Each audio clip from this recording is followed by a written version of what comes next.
Hey, Olive, Arlo, and Frank. Grandpa coming to you from beautiful Jacksonville Beach. It's a beautiful Sunday, late morning. Grandmother just walked down to meet her friend. They're going to some craft fair, so I got some time to just chill and talk to you guys about something. The title of this is that life is an experiment, and you're constantly going to be experimenting. I am still experimenting with stuff. I'm experimenting with the best way to invest money. I'm experimenting with the best way to deal with my relationship with your grandmother, with your parents, with you. With you. Olive, you're very, very tiny. You're, I think, 8 months old now, or almost 9 months old. So our relationship is me holding you and you laughing at me because you think I'm funny looking or something. But um, we're constantly experimenting. So I want to talk to you about this. It's a kind of a deep subject. So, Arlo, you're not going to be looking at this anytime soon. Frank, this is pertinent to you right now. You should be studying what I'm talking about. Not just listening to me talk about it, but studying it yourself and doing your own experiments. And you are. You are. So, the most of the um, definitions that we're going to talk about in this are from the Merriam-Webster online dictionary. So I tried to stick with that as much as possible. So if life is an experiment, then the first thing that we have to make sure is that you guys understand when I say experiment, what am I talking about? So,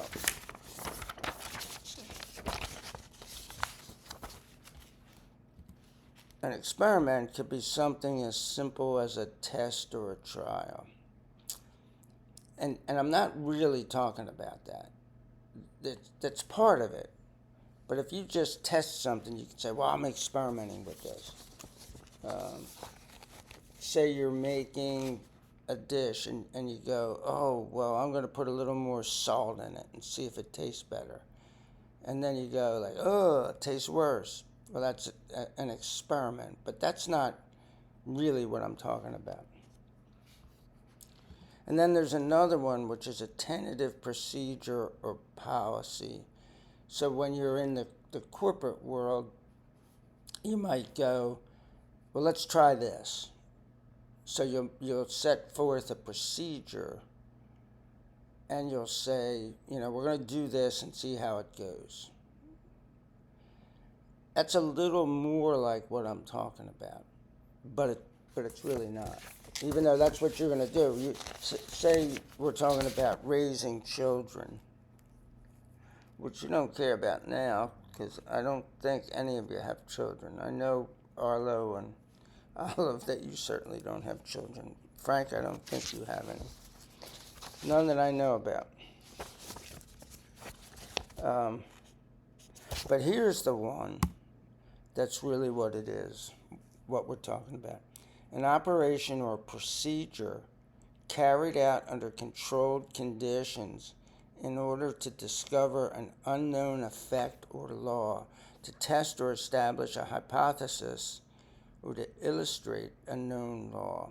So, if you want to know if, I don't know, the law of gravity is true, then just go to the tops of buildings and drop stuff off. You're never going to have the stuff go up. You can take a feather and it might float over a little bit before it goes down, but it's always going to go down. So, in other words, what you want to do to simplify this is you want to make sure that a hypothesis is true. Well, in order to do that, you have to know what a hypothesis is. And it is an assumption or concession made for the sake of argument. And that's not really what we're talking about here. Partially it is. An interpretation of a practical situation or condition taken as the ground for action. So this one is like the one where it said that you have a tentative procedure or policy. And then you say, well, let's try it this way. And things are better. So and we're going to talk about logical fallacies and in a little bit, but you might say, well, that's causing it, so let's keep doing this because things got better when we did this. But we want to be even more exact than that, if we can. So here's the one that it really is, a tentative assumption made in order to draw out and test its logical or empirical consequences. So if you don't know what logic is and empirical is, don't worry, we're going to get to those things.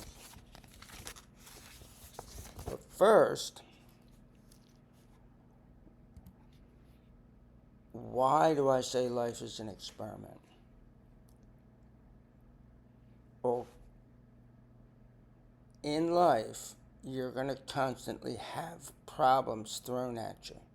In your personal life, in your love life, in your relationship with your children, in your work life, every part of your life, you're going to have problems thrown at you. And you want to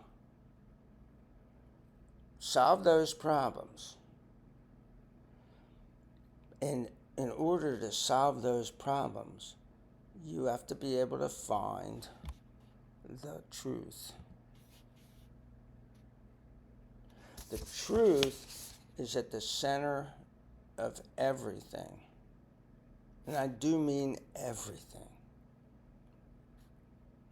Eventually, we're going to talk about modernism versus postmodernism. And that's all about interpreting the truth. So we're going to start on this logical series of steps to figure out how to find the truth in a situation so that you can make the best decisions.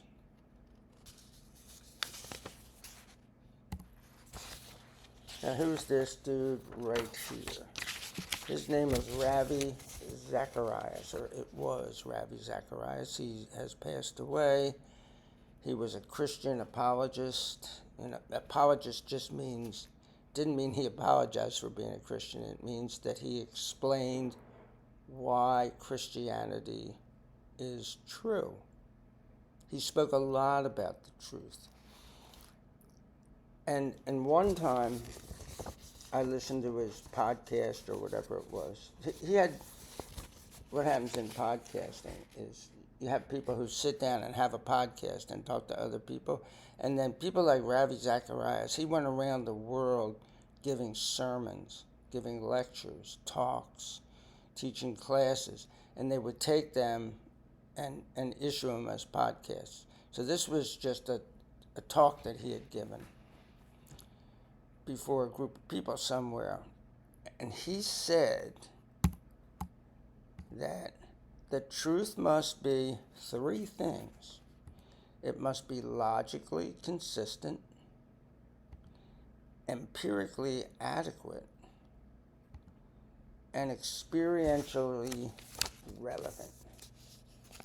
Well, what we're going to do is we're going to look at these one at a time. So the first one is that the truth has to be logically consistent.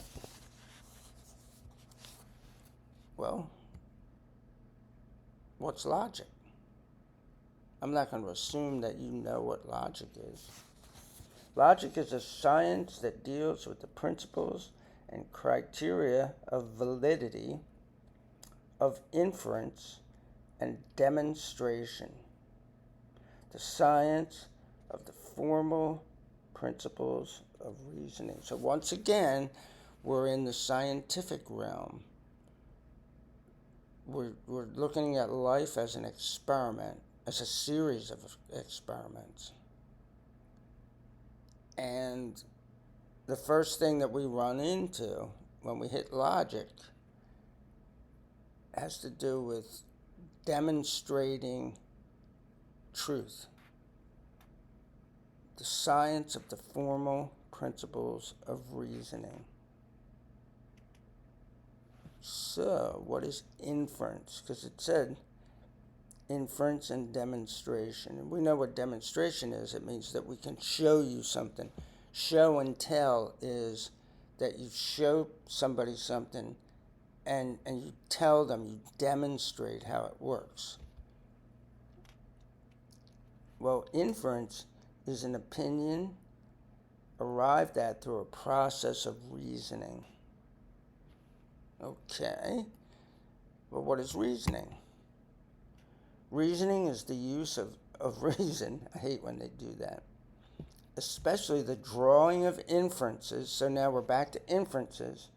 And that's an opinion arrived at through this reasoning process. The drawing of inferences or conclusions through the use of reason. And reason is a sufficient ground of explanation or of logical defenses, especially something such as a principle or law that supports a conclusion or explains a fact. So we're making inferences. We're saying this is true because of what we're observing in a rational way through reason. And that's the sufficient ground of explanation or logical defense. And we reason through things. We say, I was mean to my mom because she did this, and it caused me to do this, and then I was mad, and I thought that she didn't love me anymore, so you reason through it, and then you figure out, well, no, she loves me, and I was mad, but it wasn't her fault, it was my fault. And so as you reason through things, you start to look at them and take one step of it at a time of what you're going through, and you study it. You study it and you say,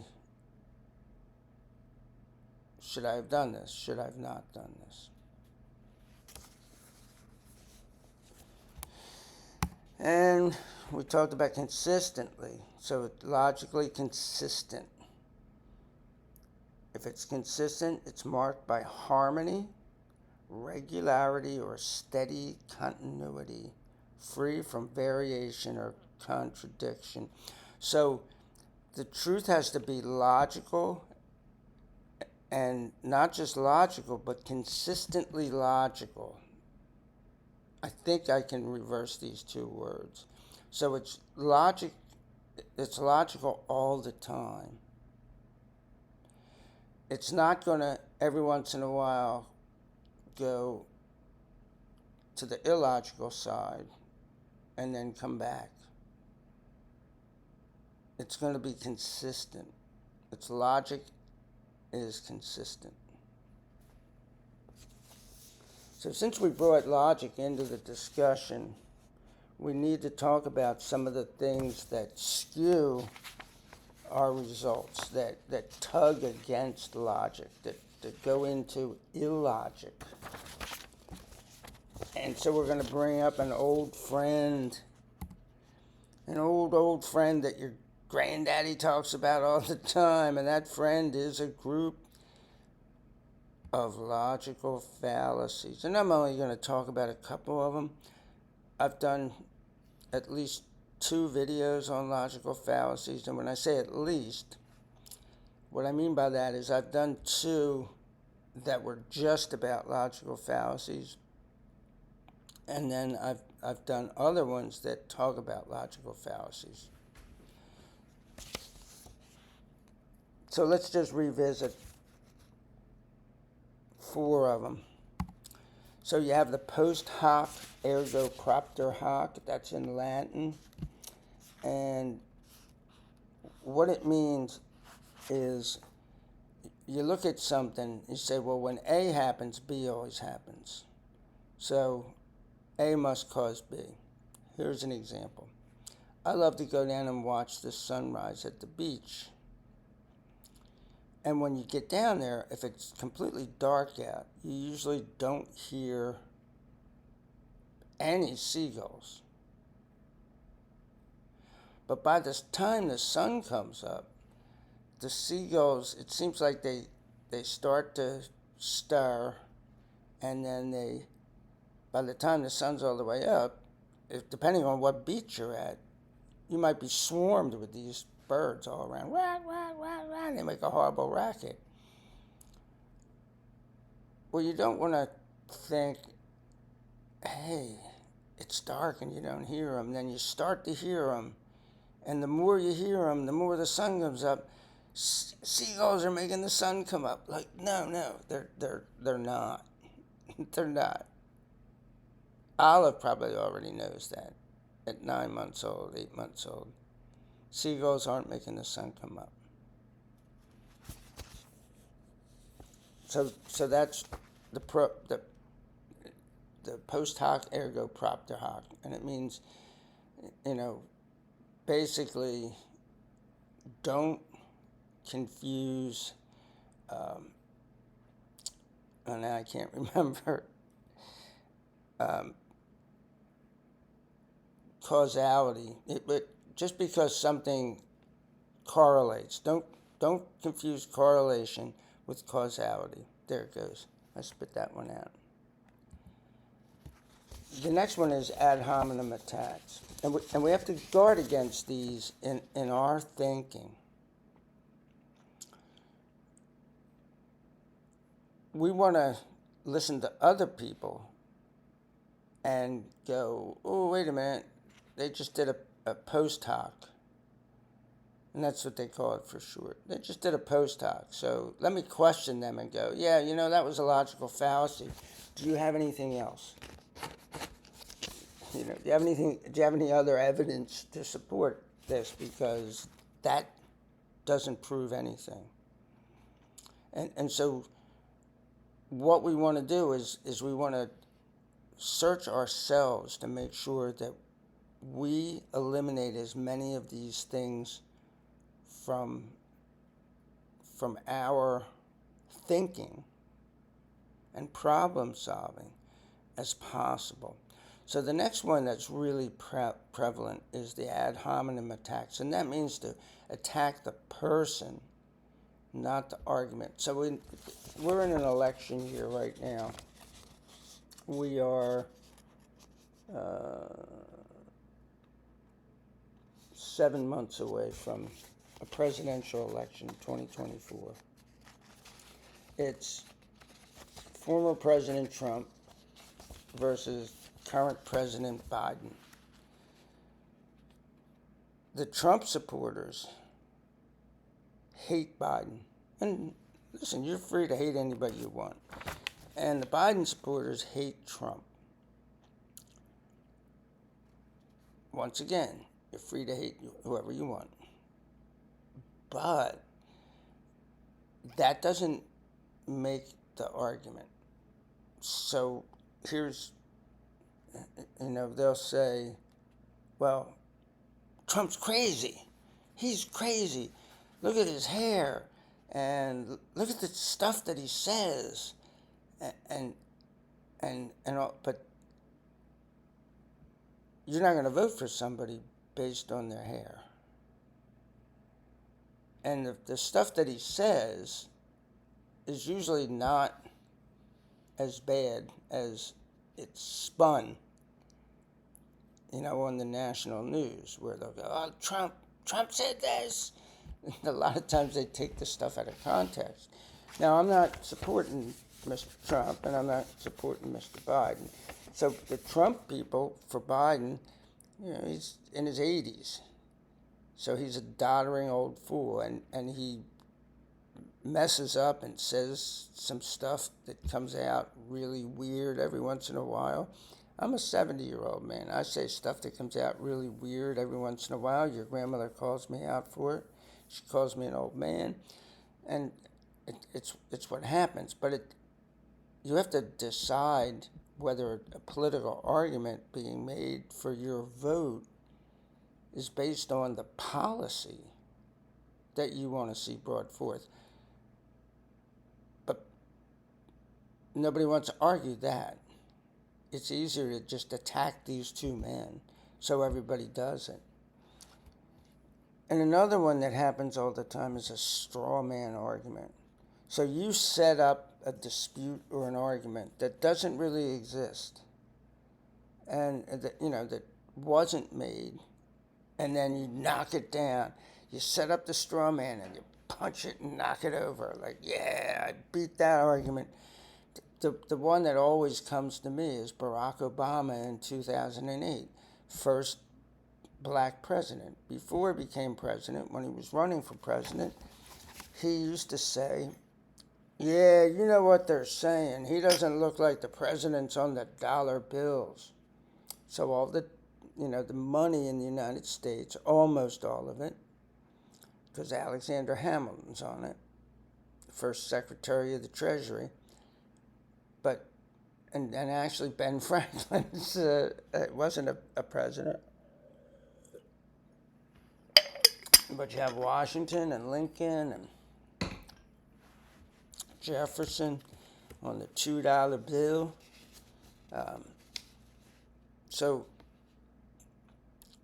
he would say, he doesn't look like the president's on the dollar, on the bills, on the money. And so his argument was, yeah, you shouldn't vote for this guy because he's not like those people. Well, maybe there were people that thought that, but I never heard anybody say that. So he just set up a straw man. You know what they're saying? Well, they weren't saying it. So that's a straw man argument. And the last one that I want to talk about is a red herring. And it's very similar to the straw man, except that the straw man is a species, I think specious. I always get specious and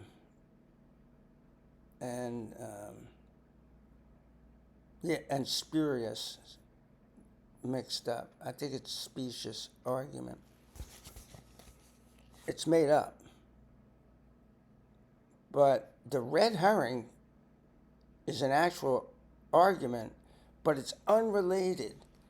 And so what it talks about, and what they mean by a red herring, is back in the day, and they still do this, like some rich people, especially in England, they have these fox hunts. So they all get there, and they let the fox go, and then the dogs start to chase the fox, and they corner the fox, and then these guys ride up on their horses, and they shoot the fox. Like, bang. Bye-bye, fox. And so supposedly you could take like a dead fish and drag it across the trail. Like the fox would run past it before the dogs got there. You'd drag this fish across the trail, and the dogs would get there and they would smell the fish. And then they would start to go over the other way towards where the fish was, following that trail.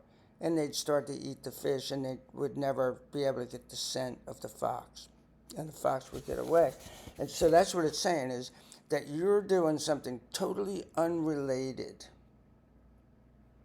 And once again, we'll get back to the 2024 election. This is also an ad hominem, and a lot of these especially these three, the ad hominem, the straw man, and the red herring, they intersect a lot of times. So this could be an ad hominem, but it also is a red herring. Is people will be talking about Biden. Oh, are you going to vote for Biden? And I'll go, no, he's a bigot. Well, what they mean by that is that many years ago, he said some things that were bigoted. I'm not going to get into what they were. I've seen him, I've seen tapes of him on like legitimate TV shows and things. So I don't think they're in there like editing it, where he said some things that could be conceived as being bigoted against minorities and people, immigrants and stuff like that. And Trump is a philanderer. I can't vote for him.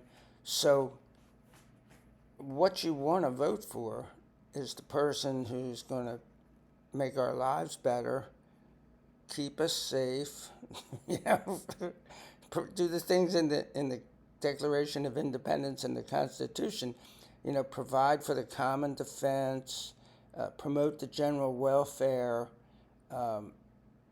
and what we're looking at is, oh, well, Biden's a bigot, Trump's a philanderer. He has had affairs on his wife. Well, these arguments are arguments about things. Like, are these people probably horrible individuals? Yeah. But this is not a personality contest. This is the President of the United States. So you have to make your decision based on who has the better ideas. Not whether they're running around on their wife, which plenty of these presidents have done, or whether they're, when they were 40 years old, they were bigots. Because people change unless you don't like them, and they never change. We're going to be talking about that kind of stuff too.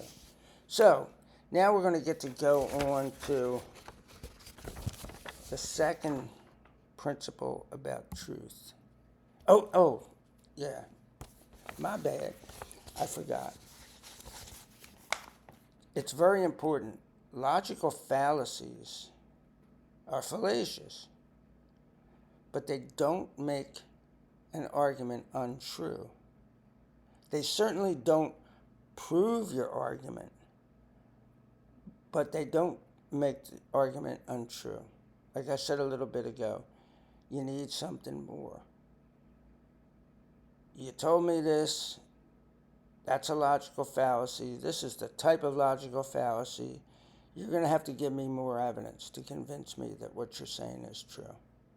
So now we go on to number 2. The truth has to be empirically adequate.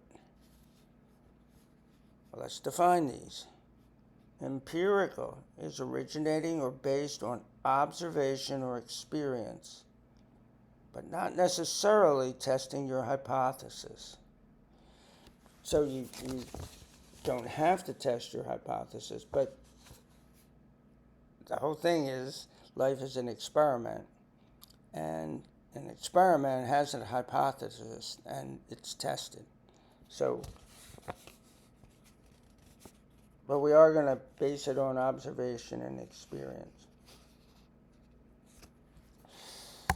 And adequate means sufficient for a specific need or requirement. Now, how do we make sure that something is empirically adequate? We use the scientific method. Scientific method is a 7-step process. Now, when I say life is an experiment, you're going to deviate from this seven-step process constantly. You're going to skip things. There's some things that you're going to skip just about every time, and there's some things that you're going to do every time.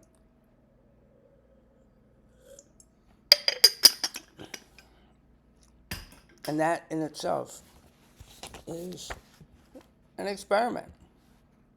So you make an observation. Let's take raising kids. So you want to raise, say you have a son, and you say, okay, am I going to be strict with that son, or am I going to be laissez-faire? Am I going to kind of allow him to raise himself, or am I going to be on him all the time? So you make an observation, and that's your theory construction, your construction of the theory of the case, and that is, my son's messing up. So, what do I do about that? That you ask the question. Well, what if I am stricter with my son? What if I'm less strict with my son? How will that affect this? How about it, and there's many other things too. Maybe you're just not paying that much attention to your son. What if I pay more attention to my son? What if I pay less attention to my son, which is probably never a good thing? And then you form a hypothesis. And that is, well, I'm going to be more strict with him. He's not doing his homework. So I'm going to make sure every day that he does his homework. So then you run your experiment. And in science, this is the data gathering part of this whole equation. But you're doing that. But the data that you're gathering is it's not really empirical data. It's not, it's just your feelings. You're going, okay, I'm doing this. What's happening? I'm, making sure he's got his homework done. Well, hey, you don't know. Maybe he doesn't understand it. And he's just not in a position to want to say to you, I don't understand this. I don't know how to do this. He's just going, yeah, okay, yeah, I got it done. So then, you're going to adjust. And I'm going to sit down with him. I'm going to make sure that he knows how to do this. And as you do that, you're analyzing the data.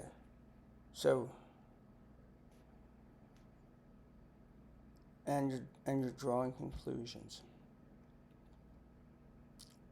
So this is your first child.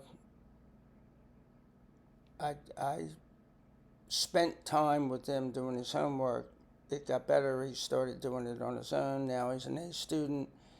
So I'm going to make sure as a parent, this is my conclusion, that I do this with all my children if we have any more. Now, here's stuff that you may or may not do. Share your results.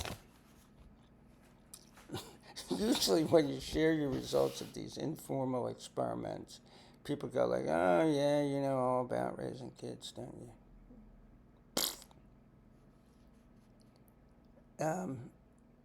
And then the seventh one, and this is based on the success that you have, really. Now, in science, we're assuming that you've proven your hypothesis, and you're, now you should be able to reproduce that. You should be able to do it again and get the same results. But in real life that I'm talking about, you're going to repeat it just because it's not going to be perfect. You know, this isn't like, hey, I'm going to put a little more salt in this dish and it's going to taste better. This is, I'm going to do X, Y, and Z to help my son do better in school and not be messing up. And every once in a while, you're going to see like, whoop, Junior goes off the deep edge. And you're going to have to jump back in there. So you're going to have to, well, let's look at the experiment. Why is it working? And that's one reason why I say that life is an experiment. The experiment never, ever stops. So we try to use this scientific method.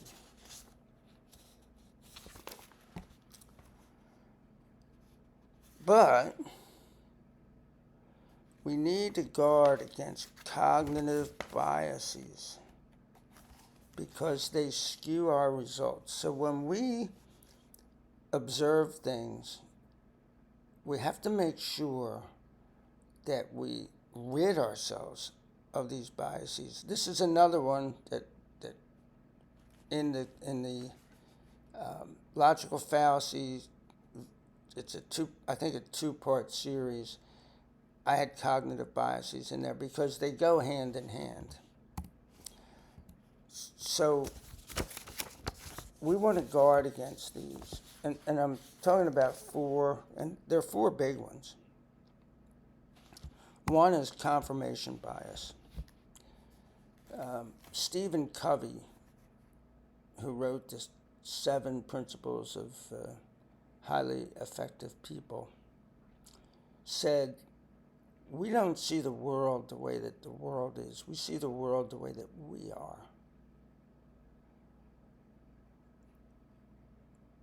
When we look, and that was the end of Covey's quote. When we look at something, say that we're for abortion, if we read scholarly articles on abortion, we're not going to change our mind. We're going to go in there and cherry pick information that supports what we already believe. I'm for abortion. I'm against abortion. I'm for the death penalty. I'm against the death penalty. Doesn't matter what it is. We're going to ignore information that doesn't support what we believe, and we're going to just embrace the information that tends to support what we believe. We have to watch out for that. In an experiment, that's deadly. We're looking for the truth. Keep that in mind, the truth.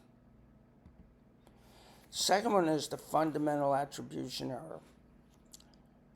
That is that when we do something wrong, it's because of the circumstances. You know, I had to steal that loaf of bread because I was hungry. And I hadn't gotten a paycheck in a month. I ran out of money. And I was hungry. My kids were hungry. Whatever. But if somebody else steals, it doesn't matter. It doesn't matter what they say. Oh, I was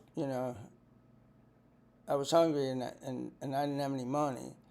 You're not going to go like, oh, poor person.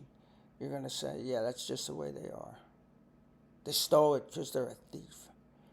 So we're very, very kind to ourselves when it comes to situations like that. Why we do things that are wrong, but we're not kind to other people. Next one is cognitive dissonance, where we always have to think that we're a good person. And if we do something wrong, then instead of going like, oh, well, maybe I'm not a good person, maybe I just did something wrong, so maybe I need to stop doing that something wrong. It's much easier And this is Freud's pleasure principle, that we're going to go towards pleasure and avoid pain, where we go, well, there must be something wrong with people saying this is wrong. And trust me, this happens in people with little issues to big issues like pedophilia and rape and all kinds of biases against people, misogyny, racism. People, should be able to go, wait a minute, that's wrong. But no, they'll figure out that saying that's wrong is wrong. It's that they're good people. No matter what, I'm a good person. And another one is the Dunning-Kruger effect, where the less you know about something, the more you think you know about it. One big one that's true in my life is when you become a Christian, you have your sins forgiven. And so everybody goes like, yeah, you probably think you're better than me because you're such a holy roller and you don't do anything wrong. But when you become a Christian, you see sin magnified. So the longer you've been a Christian, the worse sinner you think you are. And so when, 5 minutes before you got saved, I know for me, if you said like, yeah, you're a horrible human being, you're this sinner that done so many horrible things, I'd go like, no, I'm a good guy. But now it's like, oh no, no, I'm a horrible sinner. I deserve to be roasted in hell forever. Because the more you study the Bible, the more you understand sin, and the worse it looks, and that's true with all kinds of things. The stupidest people are the ones that walk around. You just sit at a bar and listen to people talking about politics or sports. They all know everything. Well, no, the people who know a lot are constantly trying to get better. Take sports. Like every time a team loses, a good team, it'll say, well, we have plenty of things to work on, and we're going to get to work on that. But that same team, when they win, they say, hey, that wasn't a perfect game. We have plenty of things to work on, and we got to get to that. So the better the team, the more they're going to see their deficiencies and the need that they have to get better and work on it. But the guy sitting on a bar stool, oh, he knows everything. Oh, I'd trade this guy. I'd, pay this guy this much money. I'd never vote for this guy. Rawr. Well, good for you. So we have those things. But I want to talk about something that's overarching, something else that you need to know about this. And this is a meta, like an overlook of this whole thing. But I think it fits right in here very well. And it has to do with truth. And that is modernism versus postmodernism. So we are actually in a world that's trending into postmodernism, but still has a lot of modernism in it.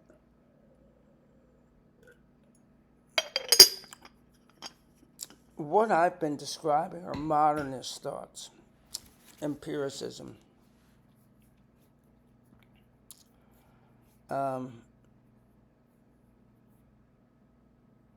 Now, postmodernism is based on something called critical theory.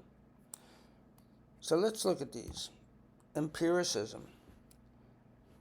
It's the practice of relying on observation and experiment, especially in the natural sciences. So we're using it for more than that. But the modernist era was an era where we had amazing discoveries in every branch of science, from like geology to psychology, everything from rocks to brains. And some people have rocks for brains. I'm just saying. So, critical theory, what is that? Now, this isn't from Merriam-Webster. The best thing that I found was in Britannica, which is the website of the Encyclopedia Britannica. It's a Marxist-inspired movement in social and political philosophy, originally associated with the work of the Frankfurt School. Not Frankfurt High School, where I went to school, but the Frankfurt School in Frankfurt, Germany. Drawing particularly on the thought of Karl Marx and Sigmund Freud, critical theorists maintain that a primary goal of philosophy is to understand and to help overcome the social structures through which people are dominated and oppressed. So that's a big thing, is in critical theory, being oppressed. Now, spoiler alert, I'm an empiricist. I'm not powerful enough to be an imperialist, but I'm an empiricist. But we're going to look at this. You should be able to look at what you agree with and what you don't agree with, because otherwise, it's confirmation bias. Believing that science, like other forms of knowledge, has been used as an instrument of oppression, they caution against a blind faith in scientific progress, arguing that scientific knowledge must not be pursued as an end in itself without reference to the goal of human emancipation. Since the 1970s, critical theory has been immensely influential in the study of history, law, literature, and the social sciences. Now, when I first started researching this, I found this place that had, it must have been 30 different offsets of modernism is this and postmodernism is this, but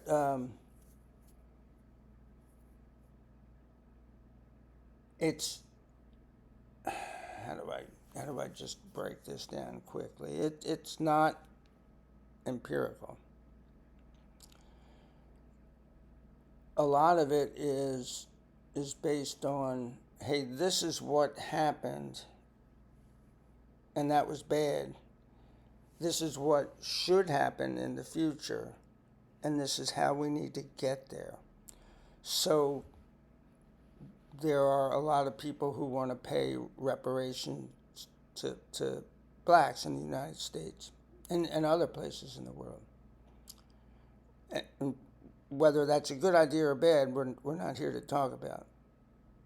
But it's righting the wrongs of the past. But the modernist would say, hey, the country right now needs to all get better. When the tide comes in, all the boats go up. So the white boats and the black boats are all going to go up. So let's just make it better here through experimental life, through making everything better for everybody. So one of the things in critical theory, and this could be critical gender theory, critical race theory, it can be anything. Anything where you look at history and you go like, oh, that was wrong. So we want to make tomorrow's history the way we want to make it.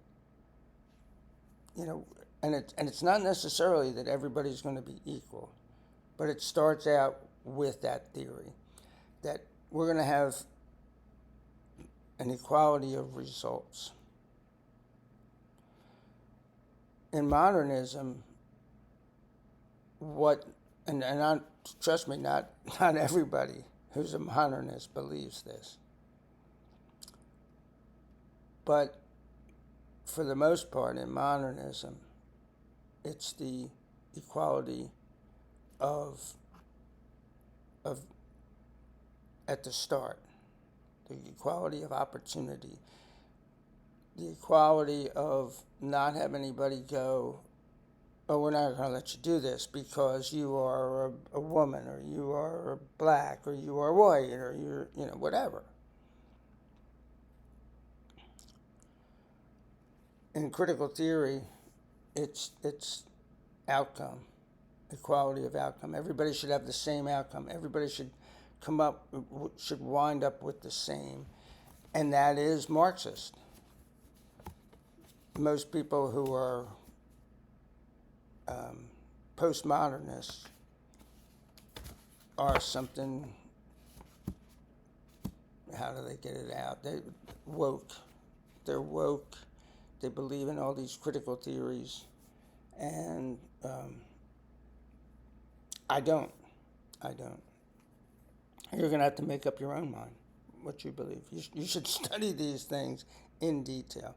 This is just how to live experimentally, and I really couldn't say it to you, explain it to you, without taking a minute to say, well, this is part of the modern, well, I don't want to say modern, the contemporary world that we're in is postmodernist.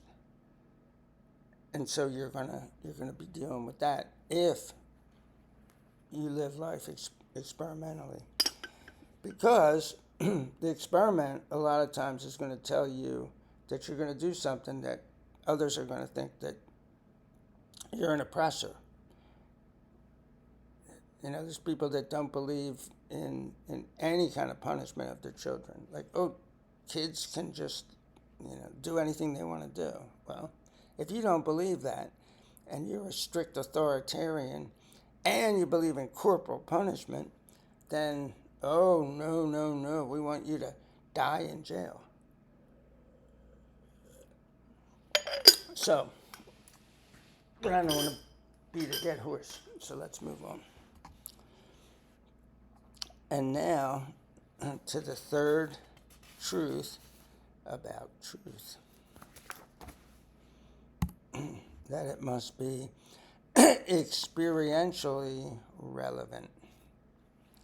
Well, experience is direct observation or participation in events as a basis of knowledge.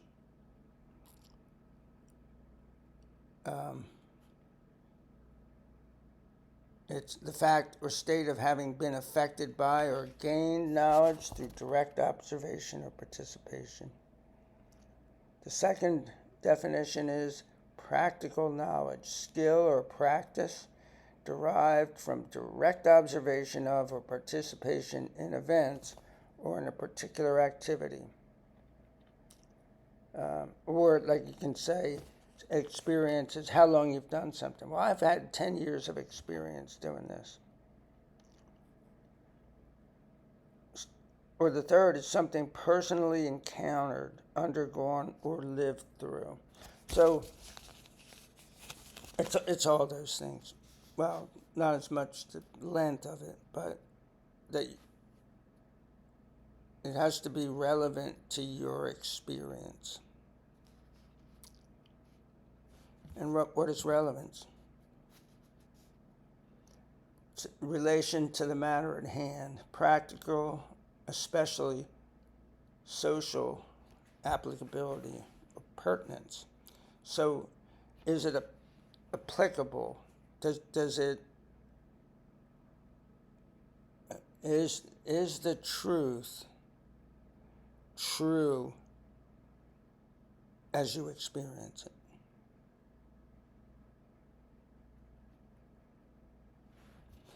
Well, pertinence, because it mentioned pertinence there, is the quality or state of being. So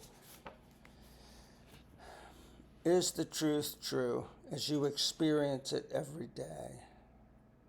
And is it relevant to,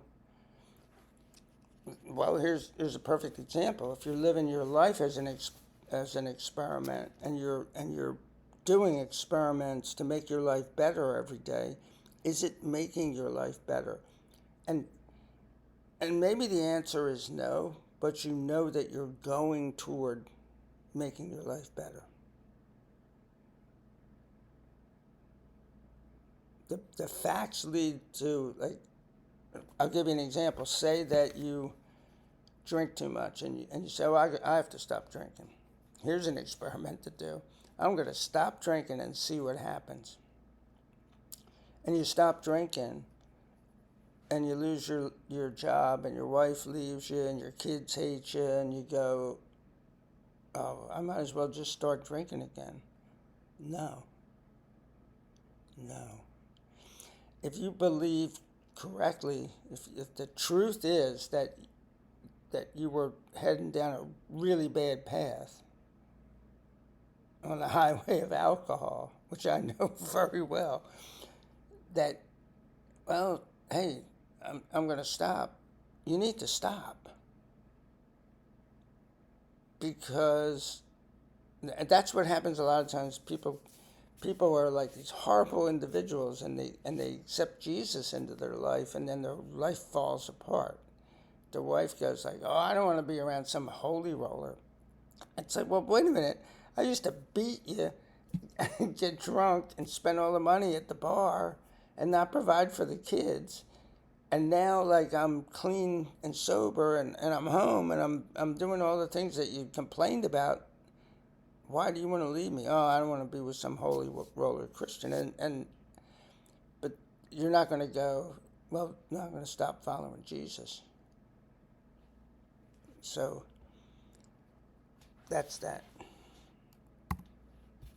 Now, I want to talk to you about matters of the heart. So life's an experiment, or really a series of experiments. As life throws problems at you, you form hypotheses, you do experiments, you keep the data, you try to figure out, am I doing this right? You're doing all this, and you're relying on logic. But let me tell you something. If that's all you do, shame on you. You see,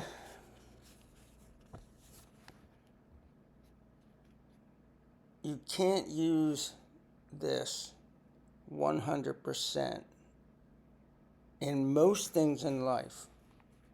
Like, you can probably use it in things like investing in the stock market. You can just use the logical, empirical results to guide you, and you'll do pretty well. But you can't use it in matters of the heart all the time. You want to use it, but not 100%, in things like raising children, in marriages, and other relationships, in work relationships with your boss, with your underlings, with your coworkers. Because the heart beats. And these other people have hearts too. So you don't want to use statistics to determine how you treat another person. Let me walk that back. You don't want statistics to be the only thing that you use.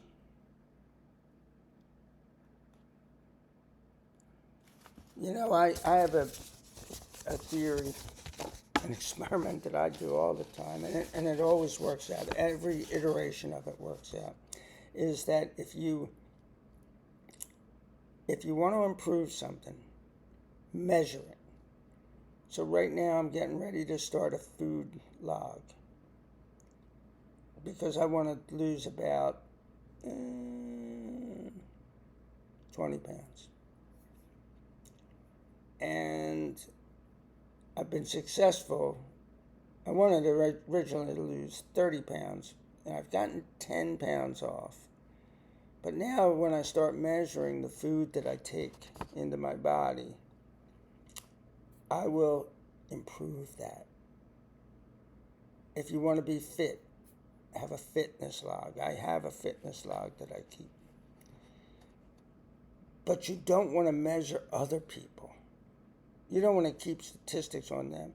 If you want to try this out, if you want to do an experiment, if you're married, and your wife says, "Oh, I'd like to lose 15 pounds," start keeping a log of her weight and asking her every day, like, "Honey, step on the scale. Let me," and they, like, "Oh, you're up a little bit." Like, you have to keep your own log. So you don't want statistics to be 100% part of this. Even logic. I realized something when I came to the end of my tenure at the Internal Revenue Service. And that was that I made some good decisions and I made some bad decisions throughout my career and throughout my life. And some of the decisions that I made with my head were good decisions and they were the correct decisions. But the best decisions that I made in my life, I made with my heart.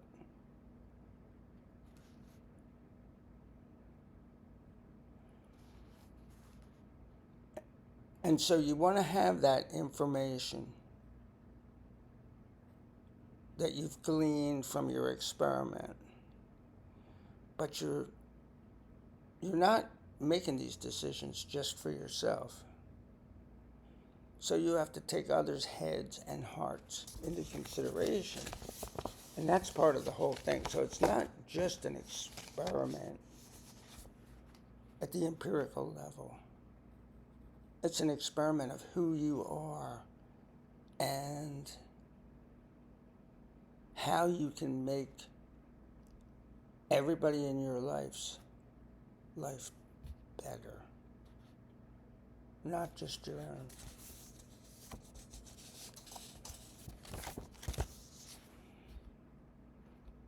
Anyway, that being said, peace out.